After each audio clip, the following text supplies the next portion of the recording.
एक बार एक व्यक्ति अपने काम से लौटकर घर आया और साथ में पनीर लाया और अपनी पत्नी को कहा कि आज मेरे लिए बढ़िया पनीर की सब्जी बनाना, क्योंकि आज मैंने बहुत काम किया है और मुझे बहुत ज़्यादा भूख लगी है और मुझे कुछ बहुत अच्छा खाना है।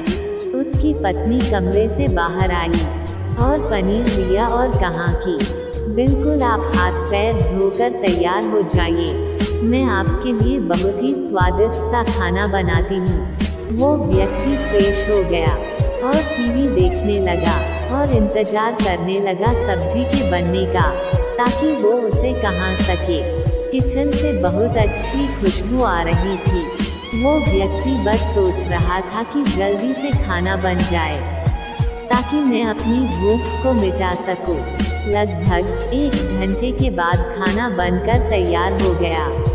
स्वादिष्ट सा भोजन अब खाना लगने ही वाला था कि उस व्यक्ति ने अपनी पत्नी से पूछा कि खाने में नींबू है कि नहीं, क्योंकि मुझे पनीर की सब्जी में नींबू डालकर खाना है। लेकिन पत्नी ने कहा कि नींबू तो खत्म हो गए, आपसे कहा था लेकिन आप भूल गए। व्यक्ति ने अपनी पत्नी से कहा कि रुको रुको, अभी खाना मत लगाओ, क्योंकि नींबू के बिना खाने में बिल्कुल मज़ा नहीं आएगा। तो मैं अभी गया और अभी नींबू लेकर आया।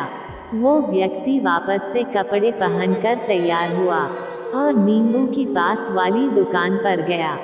जब वहाँ पर देखा तो नींबू नहीं थे। उसका दिमाग क्रोध से भर गया। उसने सोचा कि यार उसके पास नींबू नहीं है, चलो थोड़ी आगे वाली दुकान पर जाता हूँ, शायद वहाँ नींबू मिल जाएगा। वो थोड़ा और आगे गया, लेकिन वहाँ पर भी नींबू नहीं मिले। अब उसने सोचा दूर की सब्जी मंडी चला जाता हूँ, वहाँ से नींबू लेकर आऊँगा, क्योंकि नींबू के बिना सब्जी में मज़ा नहीं आएगा। करीबन आधे घंटे के बाद वो करीब के सब्जी मंडी में पहुँचा। वहाँ पर उसे नींबू मिल गया और वो बहुत खुश हुआ कि चलो नींबू मिल गया और अब मैं घर में जाऊँगा और सब्जी में नींबू डालकर अच्छे से सब्जी खाऊंगा। अब वो खुशी खुशी नींबू लेकर घर आया और अपनी पत्नी से कहा कि जल्दी से सब्जी गरम कर दो, रोटी गरम कर दो और नींबू काट, ताकि मैं अच्छे से खाना खा सकूं। अब थाली लगाई गई, सब्जी परोसी गई और नींबू रखी गई। उसकी पत्नी सामने ही बैठी थी और वो व्यक्ति थोड़ी देर के लिए कुछ सोच में पड़ गया। उसके बाद उसने नींबू की प्लेट उठाई और दरवाजे से बाहर की ओर फेंक दी और जोर जोर से चिल्लाने लगा, मैं जीत गया, मैं जीत गया। पत्नी ये देखकर घबरा गई कि कहीं ये पागल तो नहीं हो गए, इन्होंने सारे के सारे नींबू दरवाजे से बाहर की ओर क्यों फेंक दिया।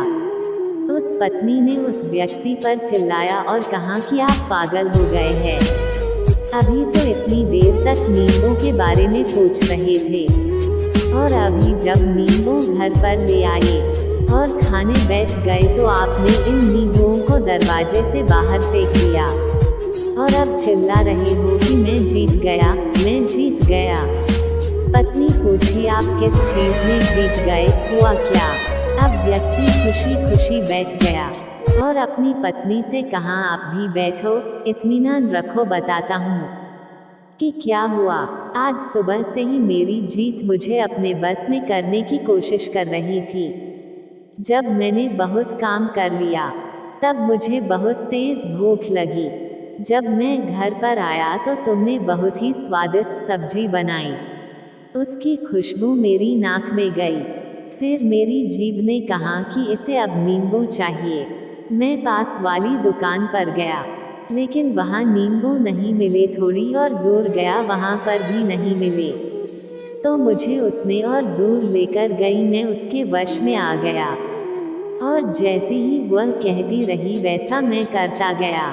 अब मैं वैसा ही करता गया जैसा वो मुझसे करवाती गई, लेकिन अंत में मैंने विजय प्राप्त कर ली। मैंने उसे उठाकर बाहर फेंक दिया और कह दिया कि तुम्हारा मुझ पर कंट्रोल नहीं है, बल्कि मेरा तुम पर कंट्रोल है और मैं जीत गया।